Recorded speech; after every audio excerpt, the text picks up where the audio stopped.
Welcome! It's today. It usually is.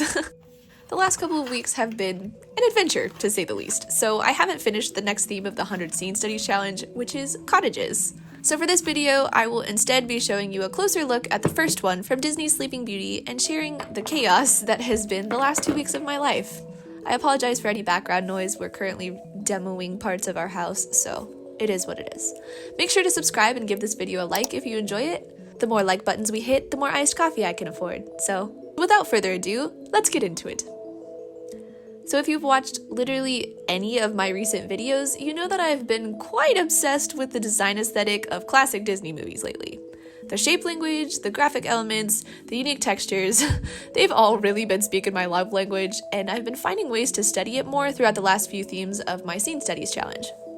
So Ivan Earle was one of the artists who kind of headed the Sleeping Beauty project by creating a lot of the concept art and the background paintings for the movie. He combines a lot of very graphic shapes like square trees with more fluid and organic shapes for a really cool juxtaposition. And I've very much enjoyed taking a closer look at his work. When I was searching for Sleeping Beauty screen caps for the dance theme a few weeks ago, I came across this one of Aurora's forest cottage and completely fell in love, which inspired the cottage theme. Anyways, that was a very rambly, roundabout way of introducing the theme. I'm sorry. Anywho, so I've been sketching these studies out in colored pencil instead of graphite lately because I've found that it helps me to be more precise and confident with my sketches. It's a lot harder to erase, so it makes me really be more conscious of what marks I'm making on the page. It's been really interesting to see just how much my process has changed from the very beginning of this challenge until now. I've definitely made a lot of discoveries that really streamline my process a bit more. So I usually spend around 10 to 20 minutes on the sketch, depending on a scene. Characters usually take me longer to sketch out, but since this one is a pretty basic characterless composition, it took me just under 10 minutes to sketch. After that, I began blocking in my darkest darks in the background. I usually try to find my darkest value first and match it as best I can, kind of erring on the side of a little too dark versus too light. It's easier for me to lighten something later than to darken it, so I'd rather just start darker and get lighter as I go. I gotta tell ya, this new sketchbook paper is literally the cream of the crop, man. I am thoroughly enjoying the texture and how it stays really wet for so long. With classic Disney movies, the backgrounds have a fair amount of color and value shifts, and this sketchbook allows me to get those really nice seamless transitions between them and kind of push the paint around more than a smoother paper would. It's funny because you'd think that smoother paper would give smoother blends, but that's really just not the case when it comes to gouache. I feel like I've gone over my process a lot in my videos, so I don't want to bore you guys with the details. If you are interested in a dedicated breakdown of my gouache painting process, let me know down in the comments, and I'll make a more in-depth video about it.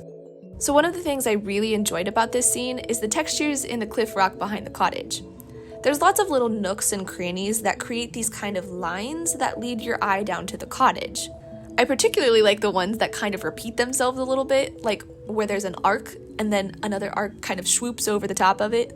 Also the greenery. It is completely fascinating to me how much depth these scenes have just by adding a few little spots of texture to a mostly flat area like the grass on top of the cliff.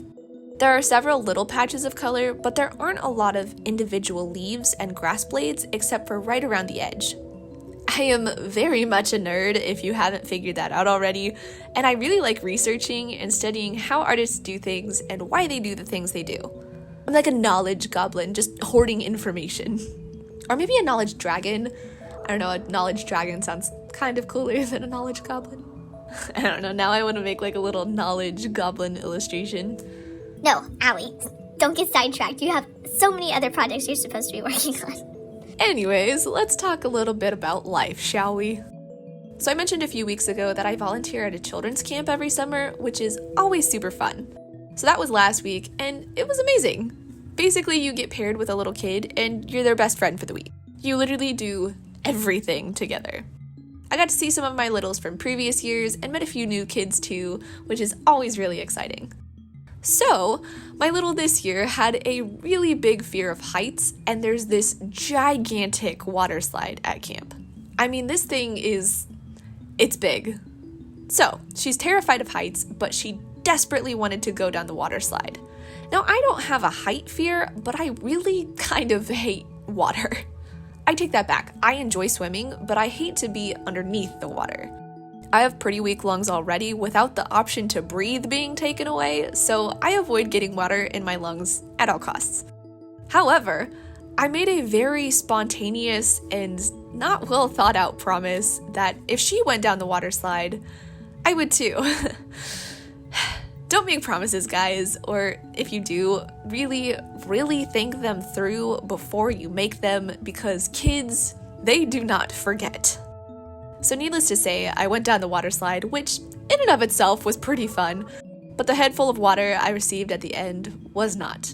So, anyways, kids are fun.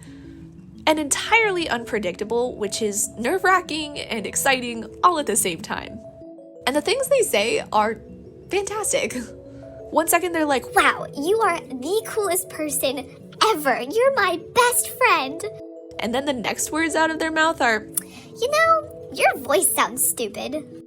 They have this way of carrying you up the hill of pride and just pushing you right over.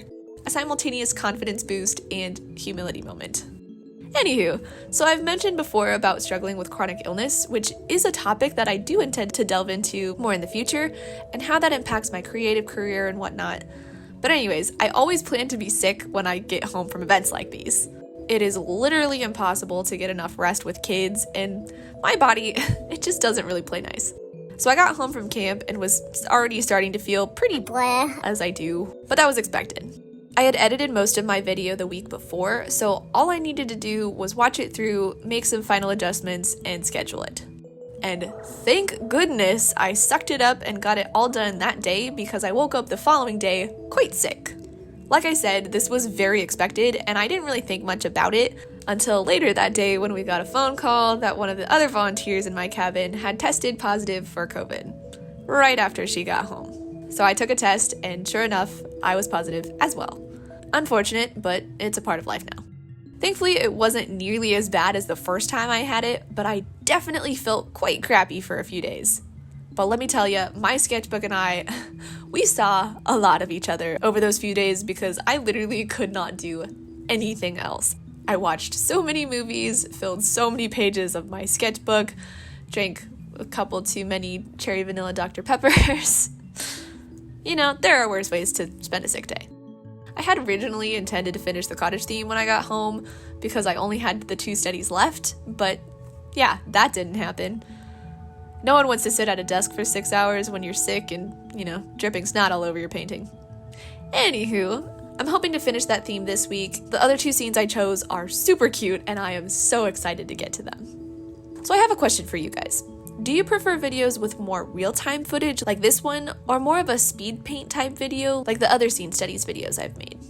I've been experimenting a lot with trying to get different shots of my painting process, different styles of editing, all that jazz, and I'm really curious what you guys want to see more of. Your feedback really does make a huge difference. I'm still very new to this, and I'm kind of just trying a little bit of everything.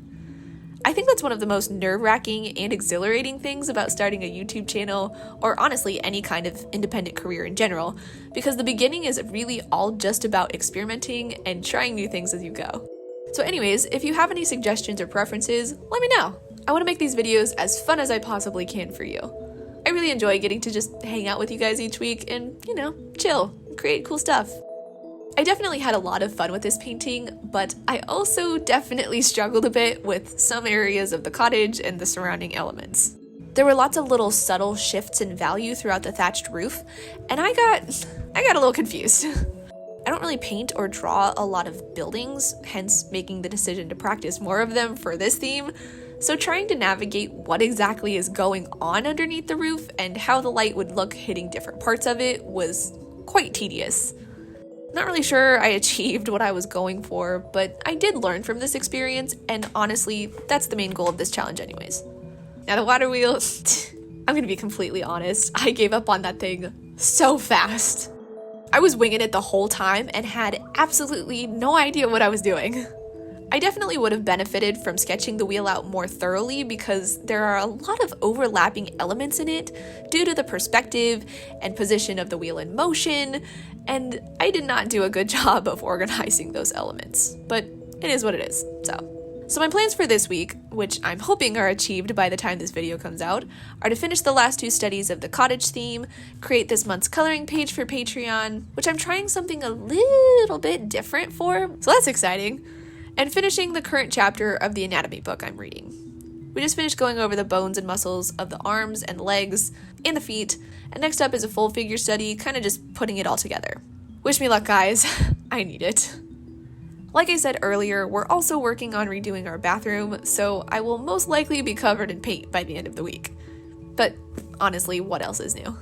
Thank you guys so much for watching. I really hope you enjoyed seeing the painting process of Aurora's cottage and hearing me chat about kids and art and life.